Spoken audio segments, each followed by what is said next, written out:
आज हमारा जो टॉपिक है वो इंडियन पॉलिटी से संबंधित है और इसका जो शीर्षक है वो है electoral process in India, Bharat में चुनाव प्रक्रिया। ठीक है, इसमें आज हम 3 इसके महत्वपूर्ण अंग को लेंगे, मतलब 3 महत्वपूर्ण अंग के बारे में चर्चा करेंगे। पहला, भारत निर्वाचन आयोग जो एक संवैधानिक संस्था है। दूसरा, भारत में चुनाव की पद्धति, कैसे कैसे चुनाव होते हैं। और तीसरा, वोटिंग बिहेवियर, हिंदुस्तान के वोटरों का किस प्रकार का रवैया है, व्यवहार कैसा है, किस प्रकार से वो चुनाव में वोट डालते हैं, उनके लिए क्या क्या डिटर्मिनेंट्स हैं, क्या क्या निर्णायक तत्व हैं जो उनके वोटिंग पैटर्न को निर्धारित करते हैं। तो हम आज 1 घंटे के दरमियान इन तीनों चीज़ों के बारे में खुलासा प्रस्तुत करेंगे।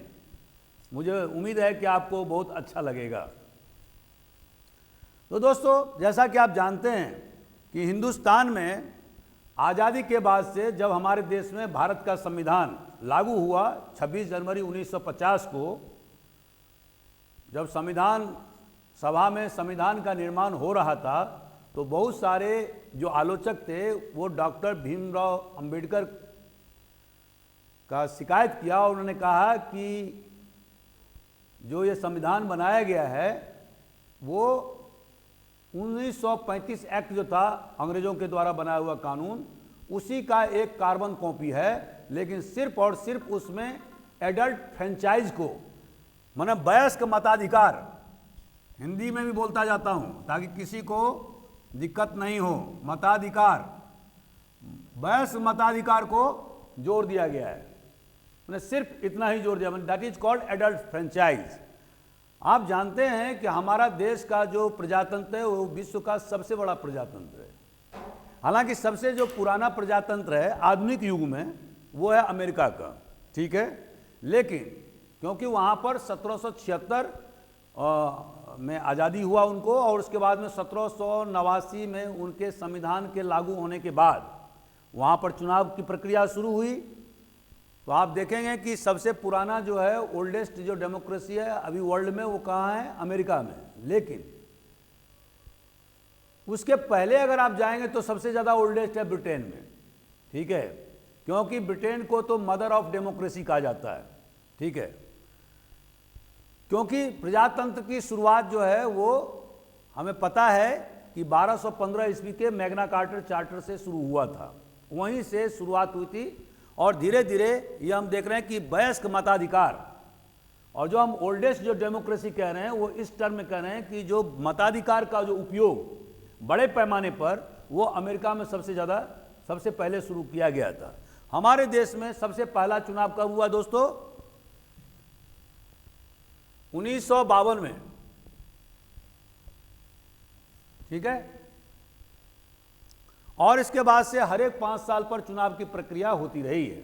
अभी जो लेटेस्ट जो चुनाव हुआ पार्लियामेंट का, खास करके लोकसभा का, वो कब हुआ था? 2019 में, जिसमें कि बीजेपी को 303 सीट मिला था, ठीक है, अकेले दम पर, और मित्र पार्टियों की संख्या को मिला दें तो 351 से ज्यादा सीट उन्हें लोकसभा में मिले थे। कांग्रेस को मात्र 52 सीट मिला था, ठीक है। अब दोस्तों, हमारे भारत के संविधान ने इलेक्शन कमीशन, भारत निर्वाचन आयोग का गठन किया हुआ है। ये इसका प्रावधान कहां है? भाग 15 में, इसको याद रखना होगा, और आर्टिकल 324 से लेकर 329 तक इसकी व्याख्या प्रस्तुत की गई है। यह आप सब लोग जानते होंगे। दोस्तों, election commission of India unique क्यों है?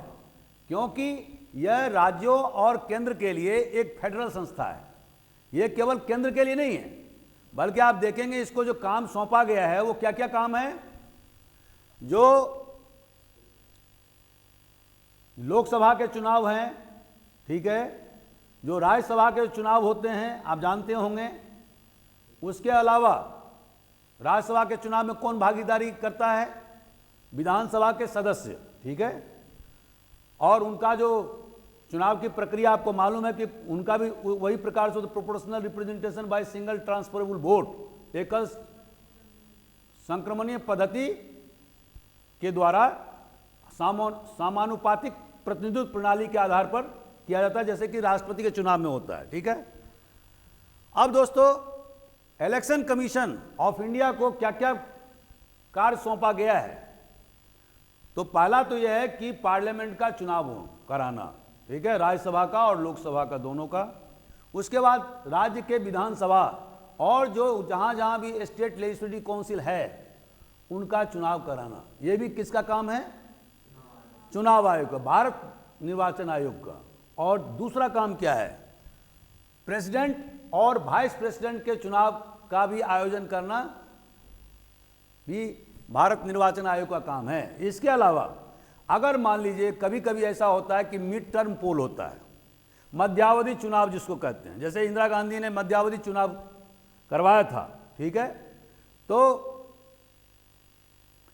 उसका भी चुनाव कंडक्ट करना उनका काम है। अभी क्या होता है कि जब कोई मेंबर चुनाव जीत करके आता है और बीच में ही एक्सपायर हो जाता है या उन्हें पद से इस्तीफा देना होता है, तो क्या होता है, वो सीट खाली हो जाता है। तो ऐसी स्थिति में इसको क्या बोलते हैं? बाई इलेक्शन, उपचुनाव, अंग्रेजी में बाई इलेक्शन। इसका चुनाव, बाई इलेक्शन कंडक्ट कराने का काम चुनाव आयोग का। अब दोस्तों 1950 से लेकर के 1989 तक, मतलब 1989 तक, ठीक है, ये केवल एक सिंगल बॉडी इलेक्शन कमीशन था, माने सिर्फ उसमें एक ही सदस्य थे जो जिसको कि chief election commissioner of India कहते थे, ठीक है। लेकिन बाद के वर्षों में 1989 के बाद में इसमें 2 सदस्य और जोड़े गए, ठीक है।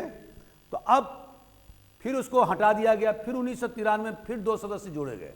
तो अभी जो वर्तमान स्थिति वो क्या है? 1+2, माने एक चीफ इलेक्शन कमिश्नर और उसके 2 इलेक्शन कमिश्नर्स। अब वर्तमान स्थिति यह है कि तीनों मिलकर के, मान लीजिए किसी विषय वस्तु पर विवाद हो गया,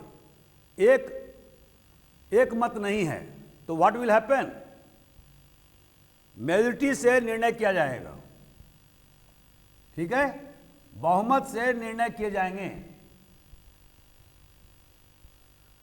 दोस्तों, भारत निर्वाचन आयोग के जो सदस्य हैं, मतलब चीफ इलेक्शन कमिश्नर या इलेक्शन कमिश्नर, उनके जो कार्यकाल है, टेन्योर मतलब कार्यकाल, उनको बहुत सुरक्षित किया गया। हालांकि प्रेसिडेंट ऑफ इंडिया के द्वारा उनकी नियुक्ति की जाती है, ठीक है, लेकिन उनको हटाया नहीं जा सकता। मतलब they will not continue during the pleasure of the president of India. जैसे गवर्नर में मैंने आपको कहा था कि किसी भी राज्य का जो राज्यपाल है वो प्रेसिडेंट ऑफ इंडिया के प्लेजर पर या उनके कृपा दृष्टि तक ही पद पर रह सकता है। लेकिन हमारे देश में, इस भारत निर्वाचन आयोग के अध्यक्ष और सदस्यों के बारे में क्या है कि उनको हटाया नहीं जा सकता। अगर उन्हें हटाया जाएगा तो केवल सुप्रीम कोर्ट के जजेस को जिस प्रकार से हटाया जाता है, जिस आधार पर, उसी आधार पर हटाया जाएगा। अब आपको मैंने पहले कहा था कि सुप्रीम कोर्ट के जजेस को कैसे हटाया जाएगा, तो उसके लिए दो नियम बनाए गए हैं। पहला, अब दोस्तों प्रूव्ड मिसबिहेवियर को कभी कहीं भी व्याख्या संविधान में प्रस्तुत नहीं किए गए, लेकिन ये सबको मालूम है कि जो सुप्रीम कोर्ट के जजेस को या हाई कोर्ट के जजेस को जो हटाने की जो प्रक्रिया आपको पता है ना कि कैसे है, वो ऐसे है कि 1968 में जुडिशियल इंक्वायरी एक्ट बना, ठीक है। उसके तहत में क्या होता है कि जब किसी जजेस पर आरोप लगते हैं तो जुडिशियल इंक्वायरी कमेटी उसको जांच करता है। जांच करने के बाद में अगर मुझे पता लगता है कि जो आरोप लगाए गए हैं उसमें सत्यता है, तो उसके बाद में लोकसभा या राज्यसभा दोनों सदनों में से किसी सदन में उसकी प्रक्रिया, महाभियोग की प्रक्रिया शुरू की जा सकती है। और अगर लोकसभा में और राज्यसभा में अलग अलग स्पेशल मेजोरिटी का मैंने आपको व्याख्या उस दिन प्रस्तुत कर दिया था कि 2/3 बहुमत होना चाहिए present and voting and plus half of the members, more than half, मतलब मान लो 250 है तो 125 126 मेंबर, ठीक है, उतना होना चाहिए, दोनों का कॉम्बिनेशन होगा, that is called special majority. समझ गए? अब यही प्रक्रिया यहां भी अपनाई जाएगी। मैं रिपीट इसलिए कर रहा हूं ताकि आपको बार बार याद हो, ठीक है। और प्रूव्ड मिसबिहेवियर मतलब क्या होता है? इसका मतलब यह होता है कि जो संवैधानिक दायित्व आपको सौंपा गया है उस संवैधानिक दायित्व को आप निर्वाह नहीं कर रहे हैं। मान लीजिए एक उदाहरण मैं देता हूं कि मान लीजिए कैबिनेट ने किसी प्रस्ताव को मंजूर कर लिया और उन्होंने प्रेसिडेंट ऑफ इंडिया के पास में उस प्रस्ताव को भेजा, लेकिन प्रेसिडेंट ऑफ इंडिया ने उसको वापस कर दिया। तो धारा 74 में क्या लिखा हुआ है कि एक बार तो वापस कर सकते हैं, रिकंसिडरेशन के लिए भेजा जा सकता है, लेकिन अगर मान लीजिए पुनः बिना किसी मॉडिफिकेशन के, बिना किसी संशोधन के कैबिनेट भारत सरकार ने क्या किया, पुनः उसको राष्ट्रपति के पास में भेज दिया और मान लीजिए राष्ट्रपति ने फिर नहीं किया, तो इसका मतलब क्या हुआ कि वो आर्टिकल 74 का उल्लंघन कर रहा है। मान लो उसको सस्पेंसिव विटो में रख लिया, मैंने पॉकेट में रख लिया, दराज के नीचे रख दिया डॉक्यूमेंट को कि हमको दस्तखत ही नहीं करना है, 6 महीना 12 दिन 2 साल तक, और मामला बहुत ही अर्जेंट है, देश के राजकाज से संबंधित है, तो ये क्या हुआ? ये हुआ आर्टिकल 74 का खुल्लम खुल्ला उल्लंघन।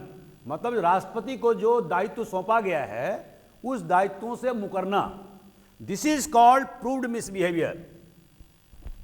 दूसरा जो पॉइंट है वो क्या है? इनकैपेसिटी, अक्षमता। जैसे कि आप जानते हैं इसका हिंदी क्या होगा? अक्षमता। अक्षमता क्या होता है? मान शारीरिक अक्षमता हो सकता है, मानसिक अक्षमता हो सकता है, या कोई ऐसी बीमारी हो गया हो जिसके कारण से वो चल फिर नहीं पा रहे हैं, दिमाग काम नहीं कर रहा, चूंकि कॉन्स्टिट्यूशनल हेड हैं, ठीक है, तो इस आधार पर भी महाभियोग प्रस्ताव या तो स्वतः रिजाइन कर देंगे या महाभियोग प्रस्ताव लाया जा सकता है, क्योंकि यह देखा जाएगा कि जो अपने जो संवैधानिक जो दायित्व है उसका निर्वहन नहीं किया जा रहा है। तो आप समझ गए कि जो भारत निर्वाचन आयोग के जो अध्यक्ष हैं, जिसको चीफ इलेक्शन कमिश्नर कहा जाता है, और जो दूसरे जो 2 सदस्य हैं उनको हटाया जा सकता है। कैसे? यही जो सुप्रीम कोर्ट में जो प्रक्रिया अपनाई जाती है सुप्रीम कोर्ट के जजेस के लिए, वही प्रक्रिया उनके साथ भी अपनाई जाती है। लेकिन दोस्तों यहां पर एक कमी है, और वो कमी क्या है? आप लोगों में से कोई बता सकते हैं कि कमी संविधान ने क्या चूक किया हुआ है? हमारे संविधान ने क्या चूक किया हुआ है? जल्दी बताएं। जैसे आपने देखा होगा कि सुप्रीम कोर्ट के जजेस जब रिटायर कर जाते हैं तो उसके बाद से वो किसी पद पर नहीं कर सकते हैं, ठीक है। केवल आजकल नेशनल ह्यूमन राइट्स कमीशन के उसमें तो लिखा ही हुआ है कि वो बन सकते हैं, ठीक है, उसके अध्यक्ष, लेकिन बाकी जगह वो पद प्राप्त नहीं कर सकते हैं। लेकिन अभी हमारे इलेक्शन कमीशन के जो अध्यक्ष हैं या उनके मेंबर हैं, उसके लिए क्या नियम है कि उसमें कोई योग्यता निर्धारित नहीं किया गया है। पहला तो यह है, योग्यता का कोई निर्णय नहीं है। जिस तरह से सुप्रीम कोर्ट के जजेस के लिए योग्यता निर्धारित किया गया, मैंने बताया था हाई कोर्ट के जजेस के लिए योग्यता निर्धारित है कि कौन आदमी हाई कोर्ट का जज बन सकता है या सुप्रीम कोर्ट का जज बन सकता है, वैसे योग्यता का कोई भी निर्धारण इलेक्शन कमिश्नर ऑफ इंडिया के लिए नहीं है। तो अमूमन हो क्या रहा है कि जो सीनियर IAS ऑफिसर हैं, जब वो रिटायर कर जाते हैं या उसके पहले उनको इलेक्शन कमिश्नर बना दिया जाता है, ठीक है ना। दूसरा, संविधान में इस बात का कोई खुलासा नहीं है कि मान लीजिए कि चीफ इलेक्शन कमिश्नर जो है वो रिटायर कर गया तो उसके बाद में कोई दूसरा पद धारण करेगा या नहीं करेगा। ठीक है, ये दो माइनस पॉइंट हैं। तीसरा, सुप्रीम ये जो भारत निर्वाचन आयोग के सदस्य 65 साल तक या 6 साल तक, 65 साल की उम्र तक या 6 साल तक इनका कार्यकाल होता है।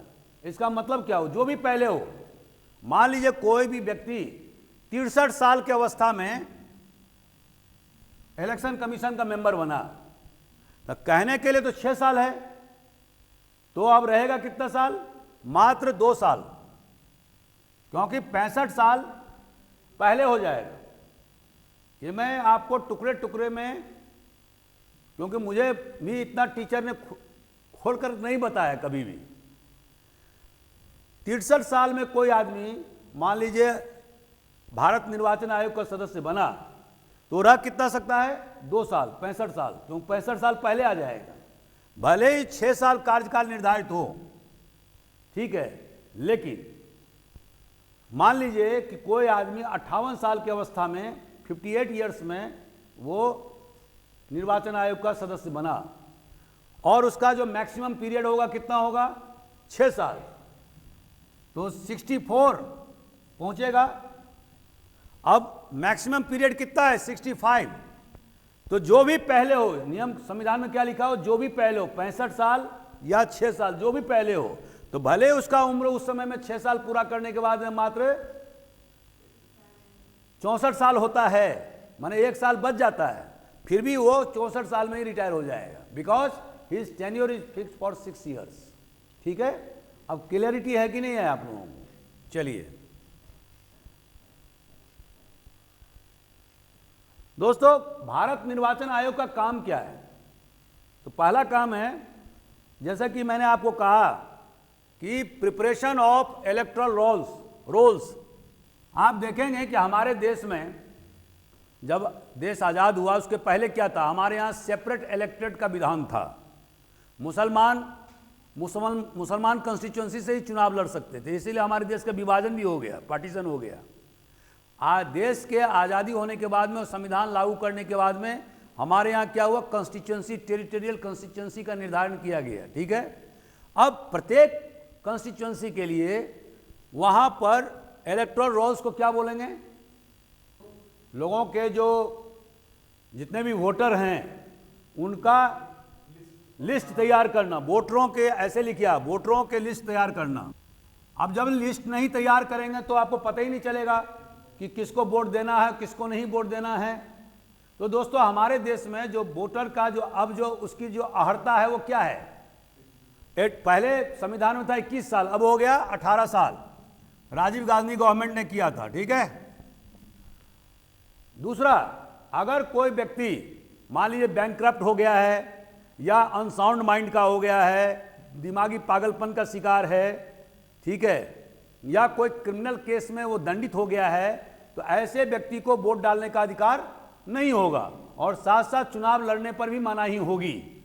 ठीक है, लेकिन इन व्यक्तियों को छोड़ करके बाकी सारे हिंदुस्तान के लोग, चाहे किसी भी मजहब के हों, चाहे किसी भी क्षेत्र के हों, किसी भी महिला हो या पुरुष हों, ठीक है, किसी को भी वोटिंग राइट से वंचित नहीं किया जाएगा। मतलब हमारे देश में यूनिवर्सल एडल्ट सफरेज, जिसको कि हिंदी में क्या बोलेंगे, वयस्क मताधिकार, या यूनिवर्सल को हिंदी में क्या कहेंगे, सर्वव्यापी वयस्क मताधिकार का अधिकार प्राप्त है। ठीक है, इसमें जाति और क्षेत्र, भाषा, इसका कोई भी ख्याल नहीं रखा गया है, और हर व्यक्ति को, चाहे वो बहुत धनी हो, अंबानी हो या कोई मेहतर हो, सबको एक वोट देने का अधिकार प्राप्त है। तो this is called universal adult suffrage, सर्वव्यापी वयस्क मताधिकार, जो हमारे देश में, और इसीलिए हम कह रहे हैं कि हमारे देश में जो वोटरों की संख्या है, वो आप देखेंगे पूरे पश्चिमी यूरोप को जोड़ देंगे तो उतना वोटर की संख्या नहीं मिलेगा। ठीक है, इतना बड़ा हमारे देश का वोटरों की संख्या है। मतलब ये एक बहुत बड़ा क्रांतिकारी कदम था जब हमारे देश के संविधान निर्माताओं ने ये एडल्ट सफरेज को लागू किया, तो इसकी पश्चिमी देशों ने बहुत क्रिटिसाइज किया बोला ये सफल नहीं होगा, ये प्रैक्टिकल चीज़ नहीं है, ये लोग बहुत ही आइडियलिस्टिक लोग हैं, बहुत आइडियलिस्टिक को हिंदी में क्या बोलेंगे, ये दार्शनिक लोग हैं, इनको आप ग्राउंड रियलिटीज कोई लेना देना नहीं है, इसीलिए ये एडल्ट वयस्क मताधिकार की बात कर रहे हैं। इतने बड़े पैमाने पर कैसे चुनाव लड़े जा सकते हैं या कैसे चुनाव आयोजित किए जा सकते हैं? आपने देखा होगा 1935 के एक्ट में और 1919 के एक्ट में, जब अंग्रेजों ने शुरू किया तो 1935 के एक्ट में मैंने क्या बताया, उन्होंने एक प्रॉपर्टी का क्लॉज लगा दिया था और इसके कारण से हिंदुस्तान की उस समय तो एक ऑलरेडी बहुत कम जनसंख्या थी और उसमें भी मात्र 10% लोग ही चुनाव में भाग ले सकते थे, क्योंकि उसमें संपत्ति का एक क्लॉज लगाया गया था कि जो व्यक्ति इतना टैक्स देगा या रेंट देगा वही व्यक्ति चुनाव में वोट डाल सकता है। ठीक है, अब हमारे देश के आज़ाद होने के बाद में क्या हो गया, आज़ाद होने के बाद में हर व्यक्ति को वोट देने का राइट है, बशर्ते कि वो बैंकक्रप्ट नहीं हो, जो मैंने 2-3 आपको बताया, क्रिमिनल केस में कन्विक्टेड नहीं हो, अनसाउंड माइंड का नहीं हो। ठीक है, ये सब अगर एक्सेप्शन को आप हटा दें तो बाकी हर व्यक्ति, हर नागरिक को चुनाव में वोट देने का अधिकार है। तो दोस्तों, ये वोटर लिस्ट कौन बनाता है? ये इलेक्शन कमीशन मतलब भारत निर्वाचन आयोग बनाता है। भारत निर्वाचन आयोग का जो स्ट्रक्चर है वो मैं थोड़ा सा आपको पहले बता देता हूं। चुनाव भारत निर्वाचन आयोग कैसे कराता है? जैसे मैंने आपको बताया कि ये जो है, मान लीजिए कि भारत निर्वाचन आयोग है, ये केंद्र में है और इसके पास में 1+2 माने एक ये जो है वो चीफ इलेक्शन कमिश्नर है और 2 जो है उसके मेंबर हैं। ठीक है, अब हर राज्य में मान लीजिए यूपी ले लीजिए, अब यूपी में या एमपी में या बिहार में सारे राज्य में उन्होंने क्या किया हुआ है, चीफ इलेक्शन कमिश्नर नियुक्त किया हुआ है, सीओ। ठीक है, चीफ इलेक्शन ऑफिसर, उसको क्या बोलते हैं, सीओ। यहां भी सीओ, यहां भी सीओ। अब हर राज्य में जो जिला कलेक्टर होता है उसको क्या किया उन्होंने, रिटर्निंग ऑफिसर बनाते हैं, जो इलेक्शन को कंट्रोल करता है जिला। ठीक है, तो आर जिसको बोलते हैं रिटर्निंग ऑफिसर में आरओ, या यहां पर लिख लीजिए आरओ क्या होता है दोस्तों, ये डिस्ट्रिक्ट कलेक्टर मतलब चुनाव आयोग ही इसको नियुक्त करता है। ठीक है, ये ध्यान रखिएगा। और इसके साथ में एआरओ भी होता है, असिस्टेंट रिटर्निंग ऑफिसर। इसका क्या काम है, इसका काम है कि जो आप कोई भी कैंडिडेट जो वहां पर मान लो आप चुनाव लड़ना चाहते हो तो आपको वहीं पर फॉर्म भरना पड़ेगा और शपथ पत्र भरना होगा, किसके सामने में, चाहे वो भारत के प्रधानमंत्री ही क्यों ना हो। जवाहरलाल नेहरू को भी फूलपुर से जब वो लड़ते थे तो उनको आरओ के पास में खड़ा होना पड़ता था 1 घंटे के लिए। भारत के इतने बड़े आदमी, ठीक है, तो आरओ के पास में आपको खड़ा होना पड़ेगा जो भी कैंडिडेट है, और वहां पर आपको शपथ पत्र भरना होगा और उसके साथ में आपको जो फॉर्म है, ठीक है, जो उसको क्या बोलेंगे, नॉमिनेशन फॉर्म, नॉमिनेशन नामांकन पत्र, वो आपको वहीं पर भरना होगा और शपथ पत्र भी आपके प्रेजेंस में होगा। ये नहीं होगा कि आपका कोई दूसरा आदमी जाकर के शपथ पत्र भरेगा, दैट इज नॉट परमिसिबल। दोस्तों, अब इसके नीचे कौन होता है, जिस दिन चुनाव होता है आप देखेंगे कि प्रिजाइडिंग ऑफिसर पीओ, हर एक बूथ पर प्रिजाइडिंग ऑफिसर होता है और इसके साथ में पोलिंग ऑफिसर होता है। ठीक है, 2-3 polling officer plus presiding officer उसके हेड में, मतलब उस बूथ का वो हेड होता है पोलिंग ऑफिसर। इसके अलावा आरओ के द्वारा बहुत सारे ऑब्जर्वर नियुक्त किए जाते हैं। ये देखते हैं कि चुनाव सही ढंग से कंडक्ट हो रहा है या नहीं हो रहा है, क्या किसी प्रकार की धांधली हो रही है, मैल प्रैक्टिसेज हो रही है, या कोई किसी को चुनाव से वंचित तो नहीं किया जा रहा है। और इसके अलावा चुनाव आयोग का जो जैसे आरओ है तो उसका काम क्या है, वुल्नरेबिलिटी मैपिंग, यहां लिख दूं आगे। अब जैसे कि आरओ है वुलनरेबिलिटी मैपिंग का मतलब क्या होता है? क्योंकि मैंने खुद चुनाव करवाया है इसलिए मैं बोल रहा हूँ। वुलनरेबिलिटी मैपिंग का मतलब क्या होता है कि ऐसे एरिया जहाँ पर कि बहुत सारे कमजोर वर्ग के लोग रहते हैं, जिनको चुनाव में वोट डालने से वंचित किया जाता रहा है पहले पूर्व से ही, तो ऐसे जो कमजोर तबके के लोग जो हैं, वुलनरेबल पीपुल हैं, उनकी मैपिंग करता है चुनाव आयोग। और वहाँ पर जब वो मैपिंग कर लेता है, मतलब मैपिंग मतलब चिन्हित करता है कि ये सब एरिया जो है वो वुलनरेबल हैं, माने वहाँ पर कमज़ोर लोग रहते हैं, इनको चुनाव से हमेशा बेदखल किया जाता रहा है, तो उसके बाद में क्या किया जाता है? वहाँ पर फिर फोर्स की व्यवस्था की जाती है, वहाँ पर चौकी लगाए जाते हैं, मतलब पुलिस फोर्स, वहाँ पर पेट्रोलिंग बढ़ाई जाती है, ताकि चुनाव में मसल मैन और मनी पावर इसका ज़्यादा से ज़्यादा इस्तेमाल नहीं हो। क्योंकि जो कमज़ोर तबके के लोग हैं, तो आप देखेंगे कि वहाँ पर जो ताकतवर जो कैंडिडेट हैं, वो उनको डराने धमकाने और उनको पैसा देने, दारू का लालच दे करके किसी तरह से उसको अपने तरफ मोल्ड करते हैं, या उनको चुनाव में वोट डालने से मना कर दिया जाता है। जैसे कि जब हम भिंड में काम कर रहे थे तो हमने क्या देखा कि जो कमज़ोर तबके के लोग जिस मोहल्ले में रहते हैं, मैं उन जातियों के नाम नहीं बताऊंगा, तो वहाँ पर ताकतवर कैंडिडेट ने क्या किया, उनको पता लग गया कि ये लोग हमको वोट नहीं देने वाले हैं, तो उन्होंने क्या किया, एक दिन पहले ही वहाँ पर बम फेंक दिया उस मोहल्ले में। तो बम फेंका तो क्या हुआ, सारे जो कमज़ोर तबके के लोग थे सब भाग गए अपने जान बचा कर, और वो चुनाव में पार्टिसिपेट नहीं कर पाए। ठीक है, तो वुलनरेबिलिटी मैपिंग का भी काम ये चुनाव आयोग का काम है। बेसिकली चुनाव आयोग का जो काम है वो है निष्पक्ष चुनाव कराना। ठीक है, निष्पक्ष चुनाव कराना,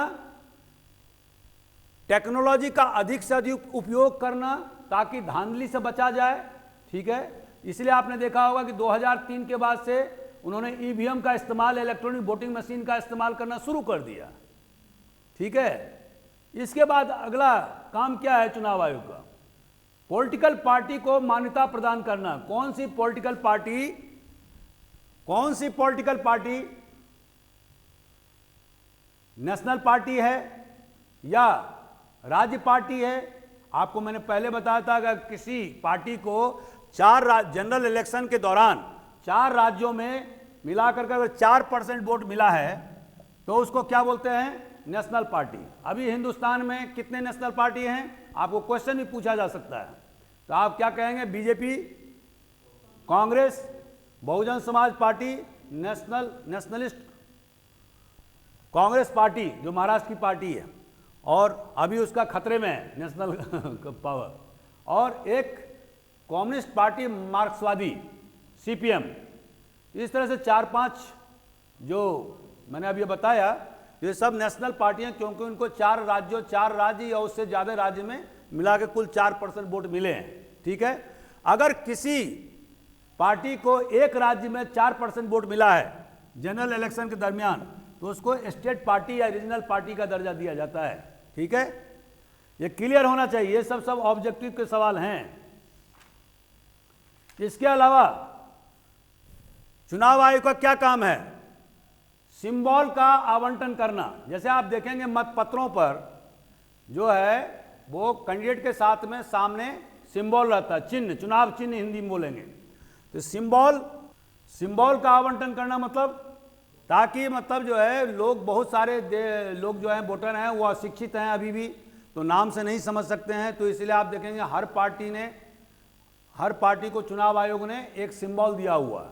ठीक है, लेकिन इंडिपेंडेंट जो होते हैं, जो निर्दलीय होते हैं, उनको चुनाव आयोग चुनाव के समय में उनको सिंबल आवंटित करता है। अब एक नियम और भी बना गया है, जैसे जानवर का जो चुनाव चिन्ह, जैसे मान लो बहुजन समाज पार्टी का जो हाथी है, तो अब उन्होंने मना कर दिया ताकि जानवरों के प्रति लोगों का जागरूकता फैले।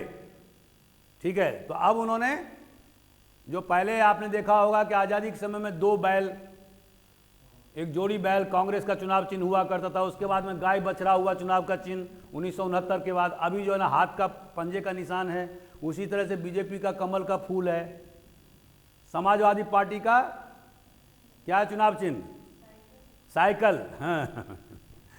तो उसी तरह से बहुजन समाज पार्टी का जो है वो है हाथी, और नेशनलिस्ट कम्युनिस्ट पार्टी का क्या है? घड़ी। ठीक है। और सीपीएम का क्या चुनाव चिन्ह है? हंसुआ और प्लस हथौड़ा। इस टाइप का आप देख लीजिए, पीटी में क्वेश्चन पूछ सकता है आपको। तो दोस्तों, सबसे पहले जो चुनाव आयोग क्या करता है? नोटिफिकेशन जारी करता है। जिस दिन नोटिफिकेशन जारी करेगा, आप समझिए कि चुनाव की प्रक्रिया उसी दिन से शुरू हो जाती है। क्यों? कि मॉडल कोड ऑफ कंडक्ट, आचार संहिता जो है वो उसी दिन से लागू हो जाता है। अब दोस्तों, आचार संहिता मतलब क्या होता है? What does this mean? हम लोग भी सुनते हैं, टीवी में भी आता है कि आज से मॉडल कोड ऑफ कंडक्ट शुरू हो गया, माना आचार संहिता लागू हो गया। हालांकि चुनाव आयोग केवल नोटिफिकेशन जारी किया है। नोटिफिकेशन मतलब कि इतने तारीख को चुनाव होंगे, ये 5 फेज में होगा। जैसे आपने देखा होगा बहुत सारे राज्य में 3 फेज में, किसी में 5 फेज में। लोकसभा का चुनाव 7 फेज में हुआ था, आपको पता है ना। तो चुनाव आयोग क्यों ऐसा करती है? क्योंकि वो समझती है कि एक साथ अगर पूरे देश में हम चुनाव कराएंगे तो उतना तो हमारे पास में मिलिट्री फोर्स नहीं है, पैरामिलिट्री फोर्स आजकल लगाने पड़ते हैं। ठीक है। तो इसीलिए फोर्स की आवाजाही भी उसमें टाइम लगता है। तो इसीलिए वो अब चरणों में चुनाव होते हैं, 5 चरणों में, 7 चरणों में, 4 चरणों में।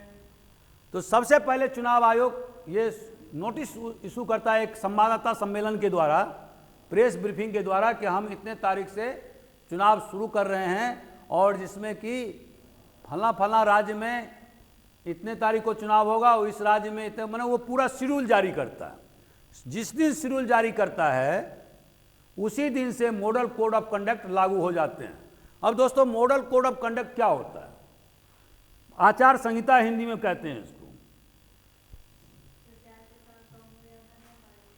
पहला, धार्मिक स्थलों के चुनाव प्रचार में उपयोग नहीं होना, नंबर 1। धार्मिक स्थलों का दूर रखना। ठीक है। दूसरा क्या होगा? प्रचार से दूर रखना। ठीक है। आप कोई ऐसा काम नहीं, कोई भी ऐसा नहीं बोलना जिससे कि दूसरे के धर्म को आहत हो। माने किसी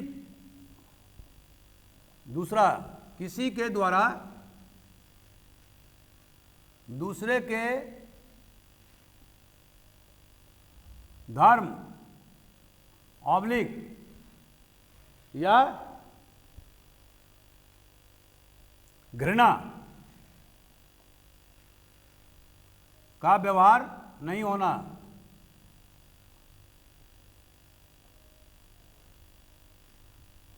ठीक है। तीसरा, गवर्नमेंट के द्वारा, माने सरकार के द्वारा, मतलब जिस दिन मॉडल कोड ऑफ कंडक्ट शुरू हो गया, इसका मतलब हुआ कि सरकार कोई प्रोजेक्ट की घोषणा नहीं कर सकती है। कोई ये नहीं कह सकती है कि मैं जो है ये रेलवे का शिलान्यास करने जा रहा हूं 100 किलोमीटर का। तो मतलब कहने का आशय है कि आप उसको लुभाने जा रहे हैं। तो मॉडल कोड ऑफ कंडक्ट क्या है कि जिस दिन नोटिफिकेशन जारी हुआ उस दिन से सरकार के द्वारा कोई नए प्रोजेक्ट नहीं शुरू किया जाएगा, कोई शिलालेख नहीं लगाए जाएंगे, कोई नया कोई कार्यक्रम नहीं शुरू किया जाएगा। ठीक है। और चौथा, जो सरकारी मशीनरी है पर रोक। अब दोस्तों, जैसे कि आपने देखा होगा सरकारी गेस्ट हाउस है, सस्ते दरों पर वहाँ पर ठहरा जा सकता है, तो मंत्री वगैरह वहीं रुकते हैं। अब जब नोटिफिकेशन जारी हो जाएगा तो आदर्श संहिता भी लागू हो जाएगा, और उसके बाद में क्या होगा कि सरकारी मशीनरी का रोक, मतलब आप सर्किट हाउस में नहीं रुक सकते। ठीक है। या सरकारी वाहन का उपयोग नहीं कर सकते। जो भी सुविधाएं सरकारी वाहन या सरकारी सुविधाएं आपको मिली हुई हैं सत्ता पार्टी को, उससे उसको मरहूम होना पड़ेगा। ऐसा दोस्तों क्यों किया गया है? ताकि एक लेवल प्लेइंग फील्ड हो, मतलब आपके साथ जो मुकाबला कर रहा है ना, उसको भी उतना ही ज़्यादा अपॉर्चुनिटी जितना कि आपको है, भले ही आप अभी सत्ता में हो। ये इसका मकसद है कि एक आजकल चुनाव आयोग ने विधानसभा के चुनाव लड़ने के लिए और लोकसभा के चुनाव करने के लिए एक सीलिंग फिक्स किया हुआ है कि आपको लोकसभा में चुनाव लड़ने के लिए आपको कितने पैसे खर्च करने होंगे और विधानसभा चुनाव लड़ने के लिए कितने पैसे खर्च करने होंगे। तो अब उसके लिए उन्होंने एक्सपेंडिचर ऑब्जर्वर नियुक्त किया हुआ है, ठीक है, एक्सपेंडिचर ऑब्जर्वर। अब दोस्तों इसका काम क्या होता है, यह देखता है कि कैंडिडेट के द्वारा कितना पैसा खर्च किया जा रहा है चुनाव प्रचार के दौरान में, और वो प्रत्येक दिन का लेखा जोखा प्राप्त करता है कैंडिडेटों से, और फिर वो चुनाव आयोग को पर डे भेजता है, ठीक है, ताकि किसी प्रकार का कोई धांधली नहीं हो सके, ठीक है। इसके बाद में चुनाव आयोग का और क्या काम है? चुनाव आयोग का काम है कि अगर मान लीजिए कि किसी कैंडिडेट ने आदर्श चुनाव संहिता का दुरुपयोग किया, उल्लंघन किया, तो फिर उसके खिलाफ में मुकदमा कायम करना और पुलिस को निर्देश देना कि आप अमुक कैंडिडेट के खिलाफ में या अमुक नेता के खिलाफ में मुकदमा कायम करिए, और वो इलेक्शन लॉज के तहत में मुकदमा कायम हमें करना होता है, ठीक है। तो इलेक्शन लॉज प्लस आईपीसी के लॉज 171 आईपीसी के तहत में आप देखेंगे कि चुनाव से संबंधित कानून के तहत में मुकदमा दर्ज किए जाते हैं, और इस कानून का यह विशेषता होता है कि एक टाइम बाउंड कार्यक्रम के तहत में उसमें आपको अनुसंधान पूरा करना होता है। दूसरी बात, चुनाव के प्रचार के दौरान या चुनाव के दिन, जिस दिन वोटिंग हो रहा है, उस दिन जो भी कंप्लेंट चुनाव आयोग को प्राप्त होते हैं, तो संबंधित जिले के कलेक्टर और पुलिस अधीक्षक उनको एक समय सीमा के तहत में उसकी जांच करनी होती है। मतलब उनको 2 घंटे का, 3 घंटे का, 5 घंटे का, इतना ही टाइम दिया जाता है, ठीक है, क्योंकि उस दिन पूरा मात्र 8 घंटे का समय रहता है। तो आपको इसी पीरियड में आपको रिपोर्टिंग करना हो, जांच रिपोर्ट देना होता है। दूसरा, एक बात और ध्यान रखिए कि जितने भी अधिकारी होते हैं चुनाव के दौरान, वो चुनाव आयोग के डेपुटेशन पर होते हैं, मैंने फॉर ऑल पर्पसेस वो चुनाव आयोग के कर्मचारी होते हैं, ठीक है। जब चुनाव की प्रक्रिया खत्म हो जाती है तो फिर वो एज इट इज हो जाता है, लेकिन जब तक चुनाव की प्रक्रिया, मतलब जो काउंटिंग ऑफ वोट होता है, जब कैंडिडेट को डिक्लेयर कर दिया जाता है कि कौन जीता कौन हारा, जो रिजल्ट जो घोषित किया जाता है, उसके 1-2 दिन के बाद में आचार संहिता खत्म हो जाती है, चुनाव प्रक्रिया समाप्त हो जाती है। उसके बाद ही जो गवर्नमेंट ऑफिसर हैं जो चुनाव में लगे हैं, वो पुनः वापस अपने विभाग के प्रति समर्पित होते हैं, ठीक है। लेकिन इस पीरियड में जो भी कार्रवाई करेगा वो कौन करेगा? चुनाव आयोग। तो आपको आपके खिलाफ में विभागीय जांच कार्रवाई भी चुनाव आयोग करेगा यदि आप चुनाव को सही ढंग से निपटाने में असफल रहते हैं तो, ठीक है। या जो आपको चुनाव आयोग ने उत्तरदायी दिया है उसका निर्वहन अगर आप सही ढंग से कोई अधिकारी नहीं करता है तो उसके खिलाफ में कठोर दंडात्मक कार्रवाई करने का अधिकार किसके पास में है?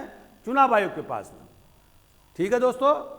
छुट्टी एक्सेप्शनल सर्कमस्टांसेस में दी जा सकती है। अपवाद स्वरूप मान लो किसी के पिता या माता की मृत्यु हो गई, या मान लीजिए घर में बहुत बड़ा हादसा हो गया, तो ऐसा कोई हार्ड एंड फास्ट रूल नहीं है कि छुट्टी ही नहीं दी जा सकती, लेकिन नॉर्मल सिचुएशन में, कंडीशन में छुट्टी नहीं दी जा सकती है, पूरी तरह से पाबंदी लगा दी जाती है, ठीक है। और छुट्टी पूरी तरह से बंद कर दिया जाता है विभागों के द्वारा, ये तो हमको भी मालूम है। लेकिन जो अपवाद स्वरूप है, अपवाद स्वरूप उसमें छुट्टी दी जा सकती है, ठीक है। अभी आपने देखा होगा कि 2003 के बाद में हमारे देश में क्या हुआ, इलेक्ट्रॉनिक वोटिंग मशीन, जो पहले बैलेट बॉक्स जो कागज पर होता था, अब वो ईवीएम के द्वारा वोटिंग होता है। इलेक्ट्रॉनिक, इसको फुल फॉर्म लिखेंगे इलेक्ट्रॉनिक। अब तो इसमें वीवीपैट भी लगाए जाने लगे हैं 5% वोटिंग में, ठीक है, सुप्रीम कोर्ट के आदेश के अनुसार। तो दोस्तों 2003 से ये ईवीएम करने से क्या फायदा हुआ है? काउंटिंग करने में बहुत ज़्यादा सहूलियत होती है। जो पहले 2-2 दिन तक काउंटिंग नहीं हो पाता था, अब 2 घंटे से 2 घंटे 3 घंटे में ही काउंटिंग हो जाता है। दूसरा, कागज़ की बहुत ज़्यादा बचत होती है और इससे हमारे जो बहुत ज़्यादा पेड़ पौधे जो थे जिससे कागज़ बनते हैं वो भी बचत हो गए। ठीक है, पैसे की भी बहुत ज़्यादा बचत है। ठीक है, और चौथा, काउंटिंग में धांधली होती थी। पहले लाइट गुम कर दिए जाते थे, बीच में अदला बदली कर दिया जाता था। अब क्या हो रहा है, ईवीएम में आप ऐसा काम नहीं कर सकते हैं। ठीक है, तो धांधली को रोकने में भी ईवीएम बहुत ज़्यादा कारगर हुआ है। हालांकि ये भी एक बहुत सारे जो विरोधी दल के नेता हैं वो ईवीएम के पर वो उंगली भी उठाते हैं और कहते हैं कि इसमें जो है ना अदला बदली की जा सकती है, उसका जो सॉफ्टवेयर है उसको चेंज कर दिया जा सकता है।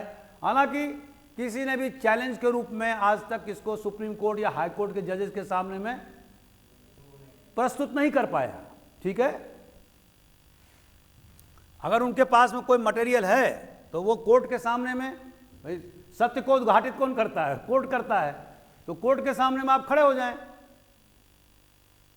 जैसे कि दिल्ली विधानसभा में एक एमएलए जो है वो ईवीएम का डेमो कर रहा था और लाइव ब्रॉडकास्ट हो रहा था, तो वो फोरम थोड़ी ही है। और वो कह रहा था किस तरह से धांधली हो रही है, तो आप उसका कोई मान्यता नहीं है। आप सुप्रीम कोर्ट या हाई कोर्ट के जजेस के सामने में, पैनल ऑफ जजेस के सामने में आप अपना मॉडल डेमो दीजिए, जहां पर कि एंटी पार्टी के लोग भी खड़े हैं जो आपसे 50 क्वेश्चन करेंगे। खुले कोर्ट में करिए, तो वो तो कोई कर नहीं रहा है। ठीक है, तो अभी तक जो है ईवीएम के द्वारा चुनाव अब हो रहे हैं इलेक्शन कमीशन के द्वारा, और इलेक्शन कमीशन ने अभी ये जो आलोचना है उस पर कोई ज़्यादा नोटिस नहीं लिया। ठीक है, अब दोस्तों एक और जो सुधार किया चुनाव आयोग ने, वो क्या किया? ईपिक। ईपिक मतलब क्या होता है? Electronic photo identity card. Electronic, इसको शॉर्ट में बोलते हैं ईपिक, या इसको बोलते हैं आइडेंटिटी कार्ड। ये चुनाव आयोग ने इसलिए जारी किया ताकि बोगस वोटिंग नहीं हो। रामलाल के बदले श्यामलाल वोटिंग ने कर दे। ठीक है, इसलिए उन्होंने क्या किया? ईपिक लागू कर दिया। ठीक है, ये दूसरा उन्होंने एक नियम बनाया हुआ है चुनाव आयोग ने कि अगर जितना वोट पोल हुआ, मतलब कुल वोट पोल हुआ मान लो 575, ठीक है, अगर काउंटिंग के समय में वोट आ गया 580, मतलब जब काउंटिंग हुई उसी लिस्ट के हिसाब से तो मिल गया 580, तो ये पूरा रिपोर्ट जो है रिटर्निंग ऑफिसर किसको भेजेगा? इलेक्शन कमीशन को। और इलेक्शन कमीशन को अख्तियार है कि उस पोलिंग बूथ का रद्द कर दे और पुनः चुनाव कराए। पुनः चुनाव होगा। क्यों होगा?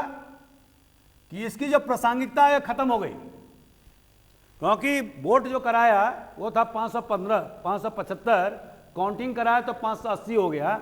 तो इलेक्शन कमीशन का अख्तियार है कि वो उस क्षेत्र का काउंटरमैंड कर दे, मतलब उसको पुनः से दोबारा से चुनाव कराए। दोस्तों, हमारे चुनाव में क्या क्या कमियां हैं, अब हम चलते हैं चुनाव में क्या क्या कमियां हैं, जो कि आपको क्वेश्चन पूछेगा, माने वीकनेसेस।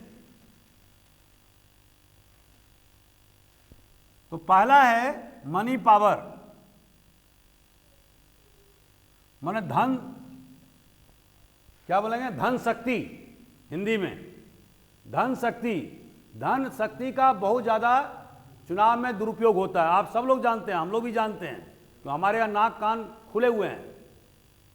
एक आम जनता जानती है कि जहाँ पर एक कैंडिडेट को 20 लाख रुपया जो चुनाव आयोग के द्वारा निर्धारित है विधानसभा के लिए, अब वो वहाँ 5-5 करोड़ 10-10 करोड़ रुपया खर्चा करते हैं।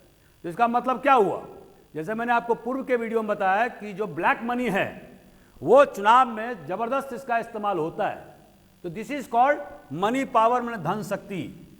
इसको रोकना जरूरी है और इसके लिए चुनाव आयोग सख्ती भी करा। जैसे आपने देखा होगा टीएन सेशन के ज़माने में चुनाव आयोग बहुत ज़्यादा सक्रिय हो गई थी और जिस तरह से लोग ज़बरदस्ती, जो डोमिनेंट कास्ट के लोग थे वो ज़बरदस्ती वोट डालते थे और कमज़ोर तबके को वोट से वंचित रखते थे, उन्होंने क्या किया, चुनाव टीएन सेशन ने उस पर बहुत ज़्यादा उन्होंने सख्ती किया और जिसके कारण से हिंदुस्तान में बहुत जो चुनावी पद्धति में जो कमी थी, कमजोरियां थी, उसको दूर करने का प्रयास किया। साथ साथ जो अधिकारी लापरवाही बरतते थे या किसी दूसरे नेताओं के साठगांठ रखते थे, अपने कर्तव्यों का सही ढंग से निर्वहन नहीं करते थे, उनके खिलाफ भी उन्होंने कठोर दंडात्मक कार्रवाई किया। तो इस कारण से मनी पावर का कुछ जो ताकत था वो कमजोर हुआ, लेकिन फिर भी अभी भी हिंदुस्तान की राजनीति में हम क्या देखते हैं कि इस पर पूरी तरह से नियंत्रण स्थापित नहीं हो पाया। दूसरा दोस्तों कारण क्या है, मसल पावर।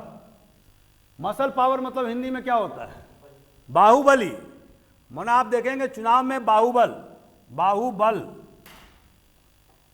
ये इसका बहुत ज़्यादा उपयोग होता है, मतलब दुरुपयोग होता है, आतंक फैलाया जाता है।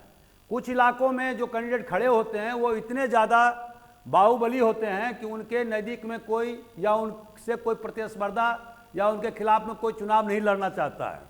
तो ये हमारे प्रजातांत्रिक मूल्यों का ह्रास हुआ, ठीक है। ऐसे में प्रजातंत्र का विकास नहीं होगा। तो जब मैं मसल पावर, और दोस्तों मसल पावर क्यों हुआ है, क्योंकि मनी पावर और मसल पावर दोनों का गठजोड़ होता है।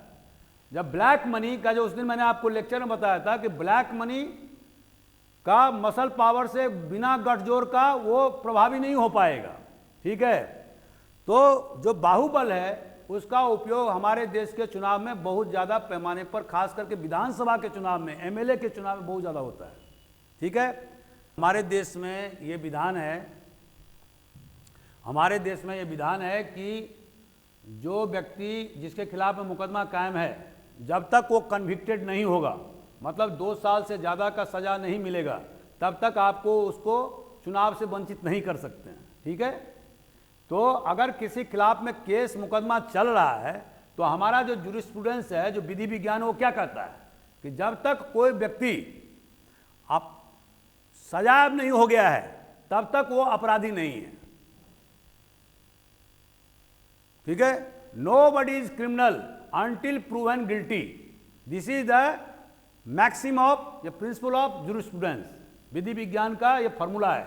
अभी ये प्रक्रिया चल रही है कि जिन लोगों के खिलाफ में मुकदमा चल रहे हैं उनको को भी चुनाव लड़ने से वंचित किया जाए, लेकिन दोस्तों ये सही नहीं होगा, क्योंकि आप जानते हैं गांव देहातों में, शहरों में बहुत ज़्यादा हिंदुस्तान में अदावत है, पेशबंदी है, और इसके तहत में क्या होगा कि बहुत सारे लोग, जैसे मुझे चुनाव लड़ने से किसी को वंचित करना है तो मेरे खिलाफ में 2-4 मुकदमे कायम होंगे, झूठे सच्चे। हमने, चूंकि मैं एसपीएजे के इंदौर रहा हूं, तो मुझे पता है कि बहुत सारे लोग अपने ही बिरादरी के लोगों को तंग करने के लिए अपने नौकरों से, जो शेड्यूल कास्ट के मेंबर होते थे, उनके मार्फत से मुकदमा कायम करा दिया SC/ST का, और फिर वो जेल की चक्की घूम रहे हैं, क्योंकि आपको पता है कि SC/ST में एंटीसिपेटरी बेल का प्रावधान नहीं है, आपको जेल जाना ही होगा। और अगर एक बार एक संभ्रांत आदमी जेल 3-4 दिन के लिए गया तो उसकी सारी जो इज्जत है वो मिट्टी में मिल गई। अब वो कोई नहीं जानता कि ये जो केस है वो सत्य है या झूठ है। ये तो जंगल में आग की तरह फैलता है कि फलना बाबू जेल चले गए, ठीक है, लेकिन क्यों गए, किस परिस्थिति में गए, केस झूठा था सच्चा था, इसकी विवेचना करने का समय किसी के पास है नहीं, और उसमें समय भी लगेगा। तो ये ठीक बात नहीं है मेरे विचार से, ठीक है। दोस्तों एक और जो माइनस पॉइंट है हमारे चुनाव में, वो क्या है, रिलीजन एंड कास्ट। अब ये जो जाति और धर्म, ये 2 चीज जो है हमारे चुनाव को, प्रक्रिया को तबाह कर रहा है। कैसे कर रहा है, बहुत सारे जो सामाजिक वैज्ञानिक हैं उनका कहना है कि हिंदुस्तान में जातियां चुनाव लड़ती हैं, ठीक है। जैसे कि अभी आपको मैं बिहार का प्रसंग एक दिन बताया था कि मुसलमान और यादव मिलकर के बिहार में कुल 30% वोट जो है उनके पास में है, लेकिन 30% वोट से कोई चुनाव नहीं जीतेगा। कम से कम आपको 40% से कम वोट नहीं होना चाहिए। तो अब क्या करती हैं, जैसे कि आरजेडी है, राष्ट्रीय जनता दल, लालू यादव की पार्टी, तो यादव और मुस्लिम उनको वोट देता है, 30% वोट होता है, लेकिन फिर भी उन्हें दूसरे छोटे छोटे पार्टियों खासकर कांग्रेस के साथ में गठबंधन करना होता है, ठीक है, ताकि उनका जो वोट प्रतिशत है वो 40% से ज़्यादा हो जाए। तो दोस्तों हम क्या देखते हैं उत्तर भारत की राजनीति में और दक्षिण भारत में भी, आप कर्नाटक की बात ही ले लें तो अभी कर्नाटक में दो जो डोमिनेंट कास्ट हैं, हालांकि लिंगायत तो एक धार्मिक ग्रुप है, वो कास्ट के रूप में कन्वर्ट हो गया है। तो जैसे लिंगायत और दूसरा वोकालिंगा, ठीक है, कभी ये सत्ता में आएगा कभी ये सत्ता में। अब वोकालिंगा जो है HD देवेगौड़ा जो हमारे देश के प्रधानमंत्री रहे हैं, वो वोकालिंगा से संबंध रखते हैं, उनकी यही जाति है जो एक कर्नाटक की एक मजबूत जाति है, माने डोमिनेंट कास्ट है, जो मैं पहले के आर्टिकल में आपको सोशियोलॉजी क्लास में बता चुका हूँ। और लिंगायत क्या है, एक 12वीं शताब्दी में एक धार्मिक सुधार कार्यक्रम के तहत में इसकी बासव ने इसकी स्थापना किया, जो बाद में धीरे धीरे एक जाति के रूप में कन्वर्ट हो गया। हालांकि वो हिंदू धर्म को सुधार करने के प्रयास थे, लेकिन धीरे धीरे क्या हुआ, जैसे कबीर ने सुधार करने का प्रयास किया तो उनके फॉलोअर कबीरपंथी हो गए हैं। उसी तरह से बासव ने सुधार किया कर्नाटक में, जो हिंदू धर्म में जो बहुत सारी विसंगतियां हुई थी 12वीं शताब्दी से, तो क्या हो गया, अब उनको लिंगायत कहा जाने लगा, जो शैव धर्म के उपासक हैं। अब ये जो है ये हालांकि है तो रिलीजियस ग्रुप, लेकिन ये कास्ट हो गया है। अब आप देखेंगे अभी जो बीजेपी का जो मुख्यमंत्री है वो कौन है, वो लिंगायत से है। नाम बताएं, कर्नाटक में, ठीक है। तो इसी तरह से हम उत्तर भारत की राजनीति में क्या देखते हैं, उत्तर भारत की राजनीति में देखते हैं डोमिनेंट कास्ट का वर्चस्व।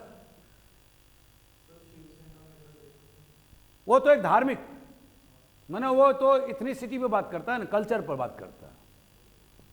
धार्मिक का तो आप अकाली पार्टी आप देखें,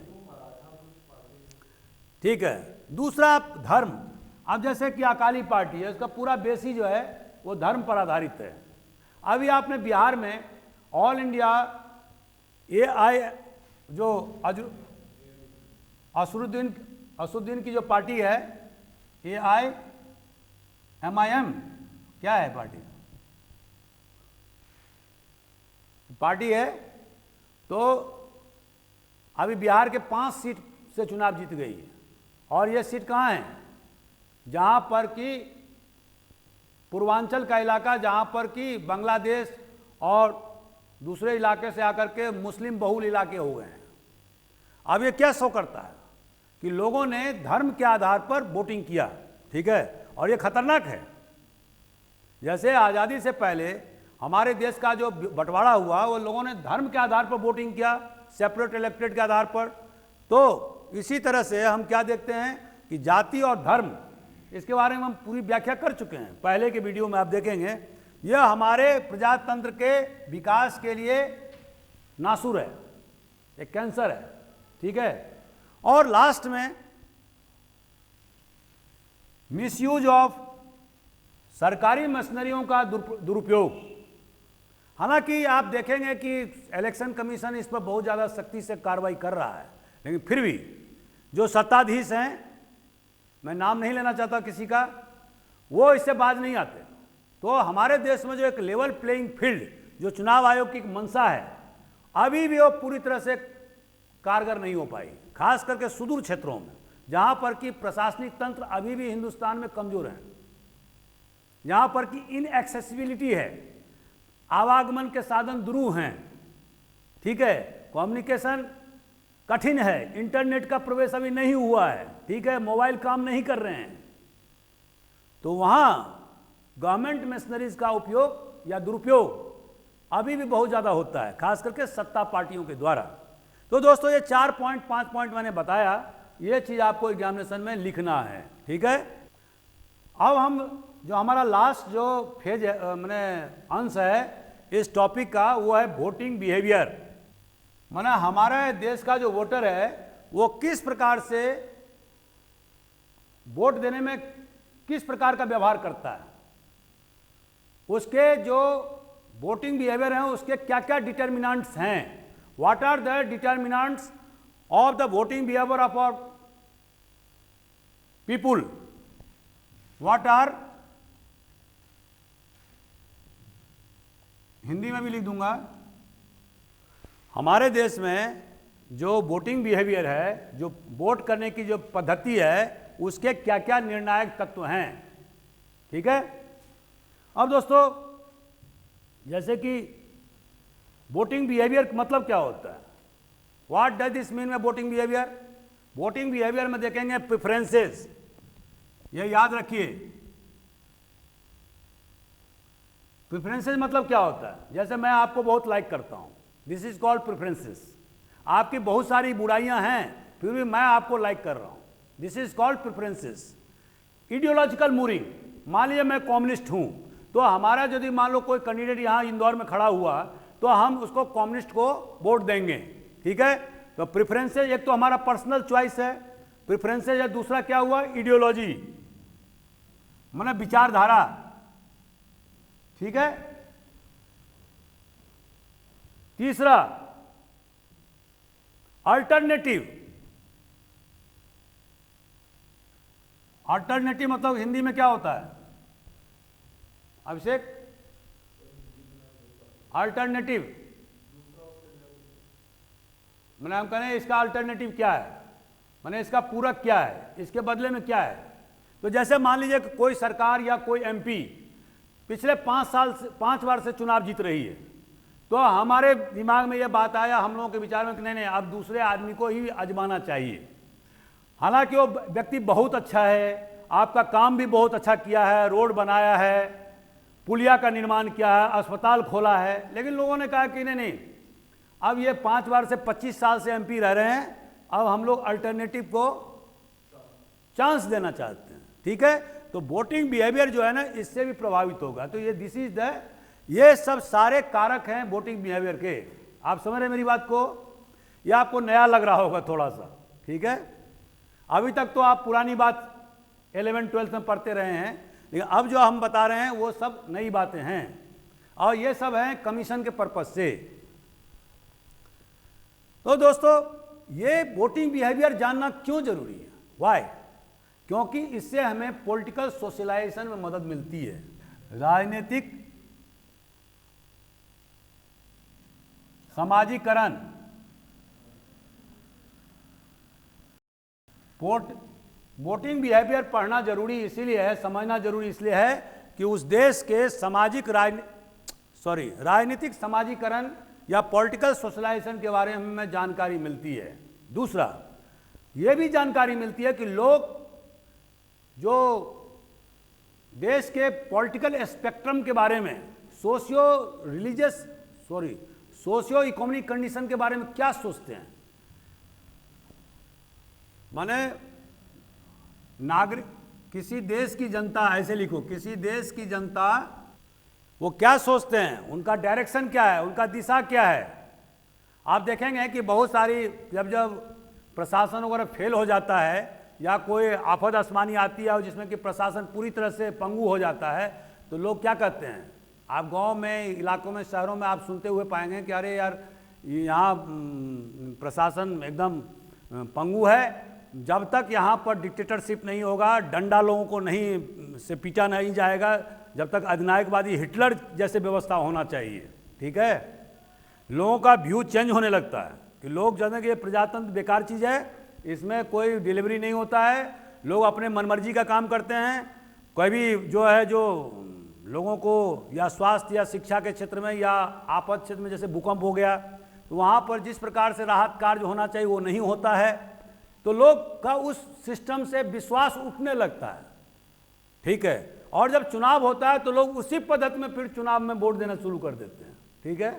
तो ये भी हमें पता लग रहा है कि लोग हमारे देश के सामाजिक, आर्थिक, और इसमें आप राजनीतिक भी जोड़ लें कि राजनीतिक विषयों के बारे में क्या सोचते हैं। अभी आपने देखा होगा कि 1977 का जब चुनाव हुआ, इंदिरा गांधी का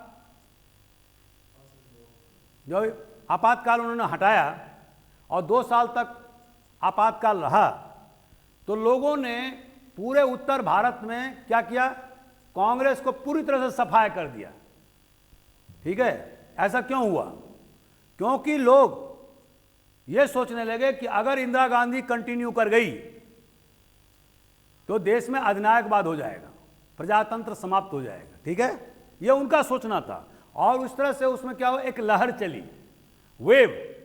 और वेव क्या होता है दोस्तों, जहां पर कि जो ये प्राइमोर्डियल लॉयल्टी जो मैंने आपको जाति धर्म वगैरह सब जो बताया, वो सब जब लहर उठती है तो इसमें कोई काम नहीं करता है। ये सारे जो फैक्टर हमने बताए हैं वो बिना लहर के फैक्टर बताए हैं। जब लहर काम नहीं कर रहा है, जब सामान्य चुनाव हो रहा है, जब लहर उठेगी तो फिर क्या होगा, उसमें जो क्षेत्र के बाधा हैं, धर्म के बाधा हैं, जाति के बंधन हैं, सारे चीज गौण हो जाएंगे और लोग एक मुश्त चुनाव वोट डालते हैं। जैसे कि 1977 के चुनाव में उत्तर भारत में लोगों ने जनता पार्टी को, जो कि मुश्किल से 2-3 महीना पहले ही वो पार्टी बनी थी, लोगों ने कांग्रेस जैसे पुराने कांग्रेस मैंने पार्टी को, जिसकी जड़ें गांव तक मजबूत थी, लोगों ने क्या किया, उसको सत्ता से उखाड़ फेंका, खास करके उत्तर भारत। हालांकि दक्षिण भारत में लोगों ने इस बात को नहीं माना और उनको जनता गवर्नमेंट को जनता पार्टी को दक्षिण भारत के 4 राज्यों में तो सीट ही नहीं मिला।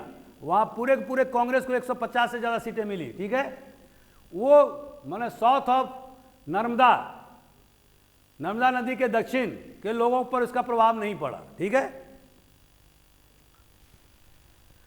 अब दोस्तों चलते हैं कि जो मेरा पहला टॉपिक पॉइंट था वो क्या था कि what are the determinants of the voting behaviour of Indians. तो पहला है, इसके बारे में हम पहले भी व्याख्या कर चुके हैं, केवल हम इसको कंसेप्चुलाइज कर देते हैं। पहला है जाति, ठीक है, जो आपको एग्जाम में लिखना है। दूसरा है धर्म, तीसरा है क्षेत्र या अंग्रेजी में रीजन, चौथा भाषा, पांचवा सत्ता पार्टी की सफलता, छठा व्यक्तित्व विशेष या पर्सनैलिटी कल्ट, विचारधारा। आप समझ रहे हैं ये सारे पॉइंट, इसको हम व्याख्या ज़्यादा प्रस्तुत नहीं करेंगे क्योंकि ये ऑटोमेटिक है। और एक है किसी पार्टी विशेष से तादात्म्य स्थापित करना, to identify with particular parties. जैसे कि किसी पार्टी, इसका मतलब क्या होता है, मान लीजिए मैंने अभी आपको उदाहरण दिया था कि मैं इनको अभिषेक को बहुत ज़्यादा चाहता हूँ। अब इनमें 100 अवगुण हैं, लेकिन मैंने उस सबको ओवरलुक किया हुआ। अब ये चुनाव में लड़ेंगे तो मैं इन्हीं को वोट दूंगा। ठीक है, तो this is called identification with a particular person या पर्टिकुलर पार्टी। अभी आप देखेंगे यूपी बिहार में कांग्रेस को 8 से 9% वोट मिलते हैं, लेकिन आपको ये पता होना चाहिए कि वो पार्टी, वो 8-9% वोट कहाँ मिलते हैं, उसका कोई जाति समूह नहीं है। ये ध्यान में रखने वाली बात है कि उसका कोई, जैसे कि समाजवादी पार्टी का एक जाति विशेष है, ठीक है, बहुजन समाज पार्टी का एक जाति विशेष उसका वोट बैंक है। ठीक है, यूपी की राजनीति की बात कर रहा हूं। लेकिन कांग्रेस का आप देखेंगे कि कोई भी जाति विशेष उसका वोट बैंक नहीं है, जो पहले जमाने में होते थे। अब क्या है, अब हर एक जाति में, हर एक धर्म में, मुसलमान हो हिंदू में, उसमें किसी में 1%, किसी में 2%, किसी में 3%। मान लो कोई व्यक्ति जो है वो इंदिरा गांधी को बहुत चाहता था, उनसे बहुत प्रभावित था। कुछ लोग नेहरू के ज़माने को बहुत याद करते हैं, तो उनके जो वंशज हैं वो उसी को वोट दे रहे हैं। ठीक है, चाहे वो नरेंद्र मोदी की सरकार उनके गांव में कुआं बना दिया हो, तालाब बना दिया हो, या रोड का निर्माण बना दिया हो, पुलिया का निर्माण कर दिया हो, स्कूल बना दिया हो, उससे कोई लेना देना नहीं है। क्यों? कि वो अपने आप को जवाहरलाल नेहरू से आइडेंटिफाई कर रहे हैं। इसी तरह से बहुत सारे ऐसे लोग हैं जो सीधे सीधे आरएसएस या हिंदू आइडियोलॉजी से आइडेंटिफाई करते हैं। तो भले ही आप उस गांव में पुलिया का निर्माण कर दीजिए, सारा चीज व्यवस्थित कर, स्कूल खोल लीजिए, लेकिन वो वोट किसको डालेगा? हिंदू पार्टी को डालेगा, बीजेपी को डालेगा।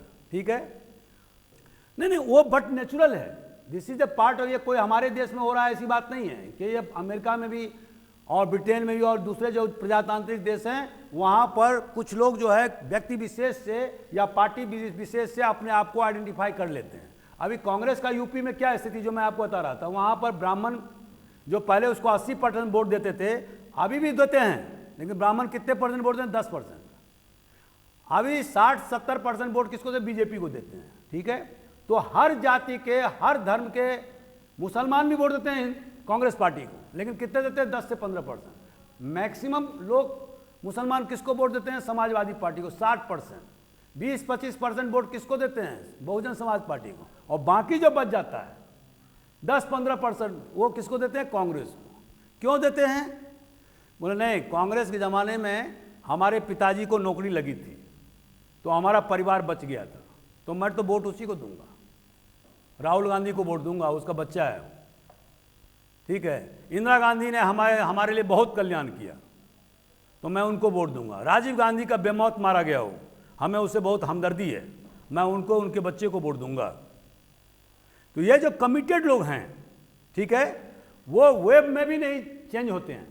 ठीक है, जो अनकमिटेड लोग हैं वो जब लहर चलती है तो उसमें वो चेंज हो जाते हैं। ठीक है, अब ये सारा चीज़ तो मैंने आपको पूरा बता ही दिया है, इसमें ज़्यादा मैं समझता हूँ कि और डिटेल में जाने की ज़रूरत नहीं है। अगर आपको ज़रूरत हो तो आप मुझे ज़रूर आप क्वेश्चन करें, मैं आपको इस पर और जानकारी प्रस्तुत करूँगा। तो दोस्तों, और कोई क्वेश्चन हो?